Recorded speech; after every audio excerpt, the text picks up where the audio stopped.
极限运动简单来说就是玩命。有一种非常有名的刀具被称为指尖的极限运动，它可能是世界上最伤手的武器，一旦甩起来一个不小心就能把自己变成九指神盖在世。想必很多人已经猜出来了，它就是蝴蝶刀。东南亚地区自古就是名刀辈出的地方，而如今名满天下的蝴蝶刀也是起源于这里。只不过这种武器并不是什么享誉南美的名刀，它诞生于菲律宾巴坦加斯一个跟它同名的小镇，这个镇子就因生产蝴蝶刀而闻名。据当地的老人讲，制作此刀的工艺是他们祖辈一代代传下来的。不过还有另一种说法，那就是蝴蝶刀是1500到1700年间被法国人发明的。因为在法国有一种名为国王之角的测量工具，国王之角的造型与蝴蝶刀确实非常相似。这种工具配有测量手柄以及一段折叠的刀片，当测量手柄合拢时，刀片就会被收纳在手柄之间，看起来整体构造就和蝴蝶刀一模一样。这种说法的支持者认为，在大航海时代，与法国结盟的西班牙在航海扩张时，采购了这些测量工具当作物资，一路航行到不同的国家，最后把它卖到了菲律宾。以行话来讲，蝴蝶刀应该归于非典型折刀。典型折刀是指常见的口袋型折叠刀。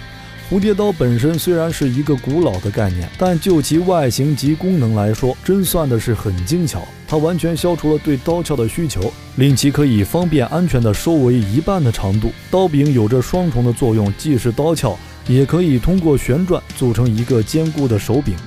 蝴蝶刀是对典型折刀的一种改进，因为它可以用一只手打开，另外凸起的刀柄可以提供保护，防止手滑到刀锋上。多年以来，刀具刃材一直使用碳钢，原因是因为易于打磨开封，但是碳钢却很容易生锈失去光泽，于是便出现了不少不锈钢刃材，它可以保持良好的外观，却难以打磨及保持锋利。现在绝大多数的刀具都以高碳不锈钢制成，它结合了碳钢易开封和不锈钢易保养不生锈的特性，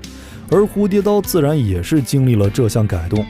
无论蝴蝶刀诞生于法国也好，诞生于菲律宾也好，反正真的让蝴蝶刀闻名全球的是美国人。据说早期从菲律宾移民的农场工人将最初的蝴蝶刀带到美国，立刻被美国兵作为战争纪念品买了回去。很快在美国的年轻人就发现这种玩意儿可以拿在手里转起来，这种感觉可比转笔带劲儿多了。很快在美国的精神小伙里，蝴蝶刀就变成了像棒球一样普及，大批年轻人加入了耍蝴蝶刀的行列。迎接他们的是拉风、刺激，还有满手的刀伤。一度连5岁的孩子都知道怎样打开一把蝴蝶刀，虽然他们也许不知道怎样使用，但是玩的人一多，问题就来了。和平年代最容易使用武器的群体，除了各种街溜子以外，就是不法分子。20世纪50年代，由于飞车党的肆虐，各类刀具快速地被玩成了管制品，弹簧刀因此声名狼藉，蝴蝶刀也一度销声匿迹。只要落在罪犯、违法者和飞车党手中，任何刀具都是危险的武器。联邦政府开始稽查追剿这些帮派，而弹簧刀的生产、进口或者携带过境都成为了违法行为。事实上，在那一时期，连摩托车的形象也受到不良影响。本田公司为此曾花费数百万做广告，才让消费者接受了他们的产品。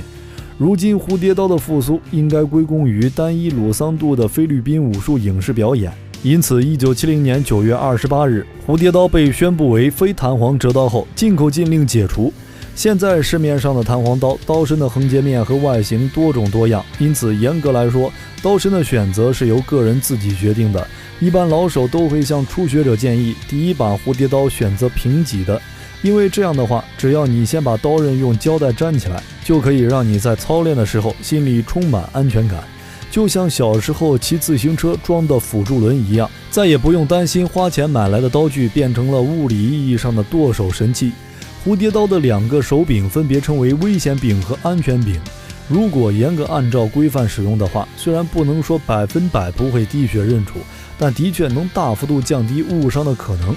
一旦熟知了蝴蝶刀的运转方式，你就可以进一步改用改良的剑形刃或鹰嘴刃。生存主义者以及使用刀具防卫的格斗者更偏爱这类刃型，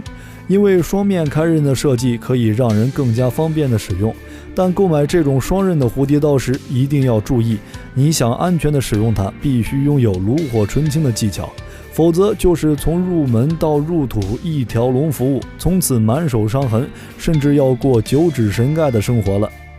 蝴蝶刀柄的好坏是由它是否符合使用者手型决定的，切合度越好，越容易使用及操练。嵌入材料也是一个决定因素。虽然收藏者认为象牙嵌入只是提高了它的价值，现在最流行的是轻型镂空手柄，这种手柄不仅更轻，也提供了更好的握持手感，就像轮胎上的防滑轮一样。至于轻型手柄的外观保养，只需用擦光轮去除掉划痕和缺口即可。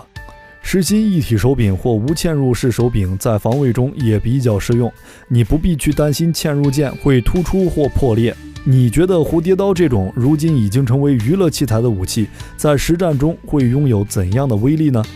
揭开历史面纱，探寻神秘冷兵器。本期的分享到了这里就结束了，喜欢冷兵器的朋友可以点个关注，下期和您分享更精彩的内容。我们下期内容再见。